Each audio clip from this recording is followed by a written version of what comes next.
Well, unless something changes in Washington, 600,000 Kentuckians will be dealing with a cut in SNAP benefits in just a few days. And Chris is asking, why doesn't Governor Andy Beshear declare a state of emergency like Virginia's governor did to provide SNAP benefits?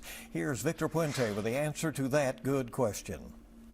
Last week, Virginia's Governor Glenn Youngkin declared a state of emergency to provide emergency hunger relief. There are a few roadblocks when it comes to Kentucky's governor pulling that same move. First, a lack of funds. Governor Beshear says the state is facing a potential $305 million budget shortfall, whereas Virginia's reported a surplus of $572 million. Now, Kentucky does have a rainy day fund for emergencies. That's sitting at about $3.7 billion. But even if we have the money, the governor's office tells me state law prevents the governor from using those funds without the support of Republican lawmakers in Frankfort.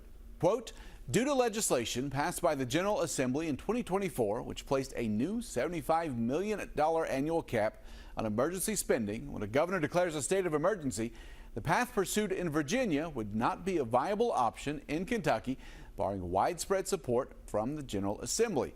Now, state numbers show that Kentuckians received around $106 million in SNAP benefits each month, so the emergency would not fund a full month.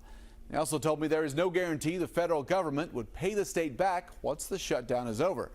The communications director for the Republican Party of Kentucky, Adam Hope, told me that lawmakers capped emergency spending to stop the governor from wasting taxpayer dollars like he did during COVID. He also said if he can find $10 million to feed seniors, he can find money for kids in kinship care and to keep SNAP running. Now, he's referring to the funds that Beshear moved from the general fund to pay for the senior meals program. If you have a good question, just email us. Goodquestion@WKYT.com. I'll see you on WKYT Mornings.